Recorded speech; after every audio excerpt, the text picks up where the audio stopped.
So ಈ ವಯನಾಡಿನಲ್ಲಿ ರಣರಕ್ಕಸ ಭೂಕುಸಿತ ಏನು ಸಂಭವಿಸ್ತು ಮೊನ್ನೆ ನೈಟ್, ಈ ದುರಂತದ ಬಗ್ಗೆ ಚಾಮರಾಜನಗರದ ಪ್ರವೀದ ಅಂತಕ್ಕಂಥವ್ರು ಈ ಹೇಗೆ ನಡೀತು ಏನು ಎತ್ತ ಅಂತಕ್ಕಂಥದ್ರ ಬಗ್ಗೆ ಮಾಹಿತಿಯನ್ನು ಕೊಟ್ಟಿದ್ದಾರೆ. ಅರಚಿಕೊಂಡು ಕುಟುಂಬವೊಂದರ ಪ್ರಾಣವನ್ನು ಹಸು ಉಳಿಸಿದೆಯಂತೆ. ಹೆರಿಗೆಗೆ ಅಂತ ಮೆಪ್ಪಾಡಿಯಲ್ಲಿನ ತಾಯಿ ಮನೆಗೆ ಪ್ರವೀದ ಅವರು ಬಂದಿದ್ದರು.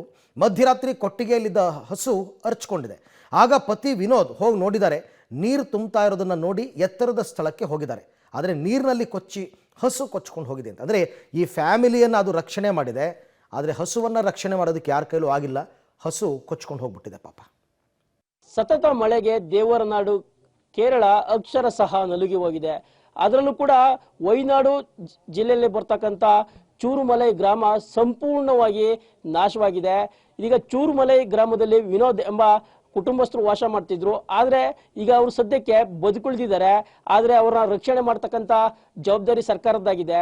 ಇದೀಗ ನಮ್ಮೊಟ್ಟಿಗೆ ಮಾತಾಡಲಿಕ್ಕೆ ಅವರ ಮಡದಿ ಪ್ರವೀದ ನಮ್ಮೊಟ್ಟಿಗಿದ್ದಾರೆ. ನಾನು ಅವ್ರನ್ನೇ ಮಾತಾಡಿಸ್ತೀನಿ. ಮೇಡಮ್, ಈಗ ಚೂರುಮಲೈ ಸಂಪೂರ್ಣವಾಗಿ ನಾಶ ಆಗಿದೆ, ಕೊಚ್ಚಿ ಹೋಗಿದೆ. ಈಗ ನಿಮ್ಮ ಯಜಮಾನ್ರು ಹೇಗಿದ್ದಾರೆ? ಅವ್ರೇನಾದ್ರು ಕಾಲ್ ಮಾಡಿದ್ರಾ? ನಿಮ್ಮ ಜೊತೆ ಮಾತಾಡಿದ್ರಾ?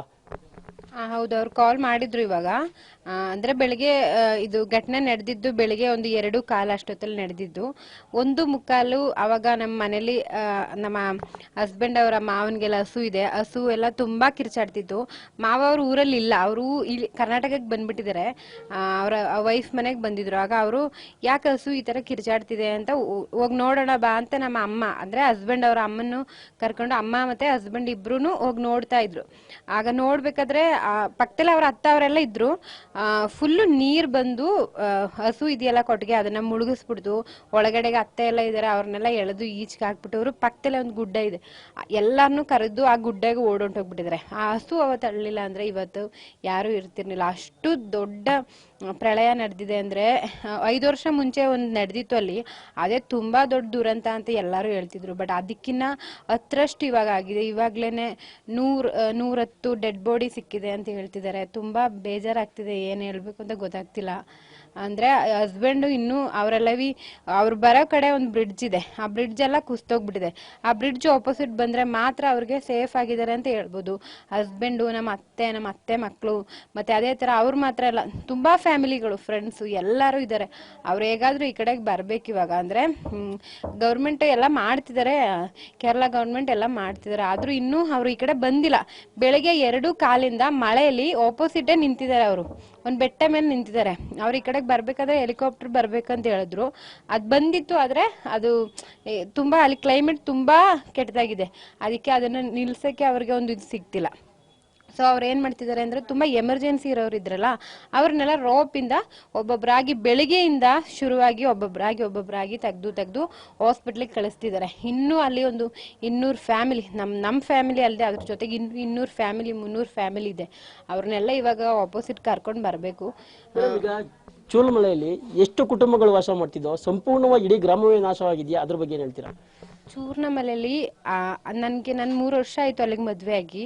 ನನಗ್ ಗೊತ್ತಿರೋ ಪ್ರಕಾರ ಅಮ್ಮಮ್ಮ ಅಂದ್ರೆ ಒಂದು 3,000 ಫ್ಯಾಮಿಲಿ ಇರ್ಬೋದೇನೋ, ನನಗೆ ಕರೆಕ್ಟಾಗಿ ಗೊತ್ತಿಲ್ಲ. ಮೇ ಬಿ ಅಷ್ಟು ಇರ್ಬೋದು. ಅಂದ್ರೆ ಅದೊಂದು ಟೌನು. ಮೇಪಾಡಿ ಅನ್ನೋದೊಂದು ಆ ಪಂಚಾಯತಿ ಒಳಗಡೆ ಬರೋದು ಇದೆಲ್ಲ. ಈ ಚೂರ್ಣಮಲ ಅನ್ನೋದು ಮೇಪಾಡಿ ಸ್ವಲ್ಪ ಒಂದು 4-5 ಕಿಲೋಮೀಟರ್ ದೂರ ಇರೋ ಒಂದು ಟೌನು. ಅಲ್ಲಿ ಆ ಟೌನೇ ಇಲ್ಲ ಇವಾಗ. ಫುಲ್ಲು ಒಳೆ ಅಂದ್ರೆ ಯಾವ ತರ ಅಂದ್ರೆ ತುಂಬಾ ನೋಡೋದಕ್ಕೆ ಆಗಲ್ಲ. ನಮ್ಗೆ ಏನ್ ಹೇಳ್ಬೇಕು ಅಂತ ಗೊತ್ತಾಗ್ತಿಲ್ಲ. ಅಷ್ಟು ನೀರು ಯಾವ ತರ ಬಂದಿದೆ ಅಂದ್ರೆ, ಅದು ಏನು ಈಗ ನೆನ್ನೆ ಮೊನ್ನೆ ಪೂರ್ತಿ ಫುಲ್ಲು ಮಳೆ ಊದಿ ತರ ಆಗಿದ್ರೆ ಏನು ಬಿಡಿ ಪರವಾಗಿಲ್ಲ. ಅಂದ್ರೆ ಯಾರಿಗೂ ಗೊತ್ತಿಲ್ಲ, ಯಾರು ಅನ್ಕೋತಾ ಇಲ್ಲ. ಆತರ ಏನಾದ್ರು ಸಿಗ್ನಲ್ ಸಿಕ್ಕಿದ್ರೆ ಇವಾಗ ಎಲ್ಲ ಮುಂಚಿತವಾಗ್ಲೇ ಎಲ್ಗಾದ್ರೂ ಹೊಂಟೋಗ್ತಿದ್ರು. ಆದ್ರೂ ಸುಮಾರು ಫ್ಯಾಮಿಲಿ ಹೋಗಿದೆ. ಹಂಗ ಹೋಗಿ ಕೂಡ 500-400 ಮನೆಗಳು ಕಾಣಿಸ್ತಿಲ್ಲ. ಫ್ಯಾಮಿಲಿಗಳು ಇನ್ನೂ ತುಂಬಾ ಜನ ಎಲ್ಲೋಗಿದಾರೆ ಗೊತ್ತಿಲ್ಲ, ಎಲ್ಲಿ ಮಣ್ಣೊಳಗಡೆ ಇದಾರ ಗೊತ್ತಿಲ್ಲ. 16 ದಿನ ಪಾಪು ಸಿಕ್ಕಿಲ್ಲ. 3 ವರ್ಷ ಪಾಪು.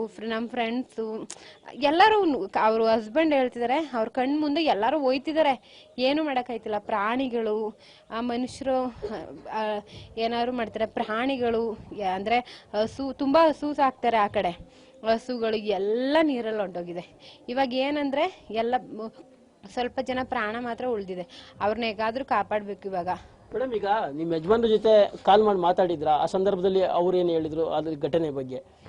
ಅದೇ ಘಟನೆ ಬಗ್ಗೆ ಏನಂದ್ರೆ ಅವರು ಯಜಮಾನ್ರು ತುಂಬಾ ಅಳ್ತಿದ್ರು, ತುಂಬಾನೇ ಅಂದ್ರೆ ತುಂಬಾನೇ. ಅವ್ರು ಆತರ ಅಳಲ್ಲ, ಅವ್ರ ಆತರ ಅಳ್ಬೇಕಾದ್ರೆ ಅಲ್ಲಿ ಯಾವ ತರ ಘಟನೆ ನಡೆದಿದೆ ಅಂತ ನಮ್ಗೆ ಇಮ್ಯಾಜಿನ್ ಮಾಡ್ಕೋಬಹುದು. ನಾವು ಪಕ್ಕದಲ್ಲೇ ಅಂದ್ರೆ ಸ್ವಲ್ಪ ಪಕ್ಕದೂರಲ್ಲೇ ನಮ್ಮೂರಲ್ಲೂ ನೀರು ತುಂಬ್ಕೊಬಿಟ್ಟಿದ್ರು. ನಾವು ಇವಾಗ ಅಲ್ಲಿಂದ ಗೌರ್ಮೆಂಟ್ ಹೇಳಿದ್ರು ನೀವು ಇಲ್ಲಿ ಇರಕ್ಕಾಗಲ್ಲ, ಹೋಗ್ಬೇಕು ಅಂತ ಹೇಳಿದಾರೆ ಅಲ್ಲಿಂದನೂ ಕೂಡ. ಅದಕ್ಕೆ ನಾವು ಇವಾಗ ಇಲ್ಲಿಗೆ ಬಂದಿದ್ದು. ಅವ್ರು ಇನ್ನೂ ಅಲ್ಲೇ ಇದಾರೆ, ಇವಾಗ್ಲೂ ಕೂಡ ಅವರು ಆಪೋಸಿಟ್ ಬಂದಿಲ್ಲ. ತುಂಬಾ ಬೇಜಾರು ಮಾಡ್ಕೊಂಡು ಅಳ್ತಾ ಇದಾರೆ, ಏನ್ ಮಾಡೋದು ಗೊತ್ತಾಗ್ತಿಲ್ಲ. ಮಕ್ಳು, ಚಿಕ್ಕ ಮಕ್ಳು ಇದಾರೆ, ಅವ್ರಿಗೆ ಎಲ್ಲ ಸುಮ್ನೆ ಅಳ್ತಿದ್ದಾರೆ. ಮಳ ಚಳಿ ಯಾವ ತರ ಇದಾರೆ ಓಪನ್ ಪ್ಲೇಸ್ ಅಲ್ಲಿ ಅಂತ ಗೊತ್ತಾಗ್ತಿಲ್ಲ. ಮನೆ ಒಳಗಡೆನೆ ಇರಕ್ ಕಷ್ಟ ಆಗ್ತಿದೆ ಈ ಮಳೆಗಾಲದಲ್ಲಿ. ಕೇರಳ ಅಂದ್ರೆ ಅಷ್ಟು ಗೊತ್ತಲ್ಲ ನಿಮ್ಗೇನೆ, ಅಷ್ಟು ಕ್ಲೈಮೇಟ್ ಅಷ್ಟು ಕೆಡ್ತಾಗಿದೆ. ಇನ್ನು ಏನ್ ಮಾಡ್ತಾರೆ ಗೌರ್ಮೆಂಟ್ ಅಂತ ಗೊತ್ತಿಲ್ಲ. ಇವಾಗ ಓದೋರು ಹೆಂಗಿದ್ರು ಏನು ಮಾಡೋಕ್ಕಾಗಲ್ಲ. ಬಟ್ ಇವಾಗ ಅಂದ್ರೆ ಎಲ್ಲರೂ ಮಲಗಿರ್ಬೇಕಾದ್ರೆ ಈ ಥರ ಘಟನೆ ನಡೆದಿದೆ. ಇವಾಗ ಉಳ್ದಿರೋರ್ನಾದ್ರೂ ಹೆಂಗಾದ್ರೂ ಮಾಡಿ ಅವ್ರು ಕಾಪಾಡಲೇಬೇಕು. ಅದೇ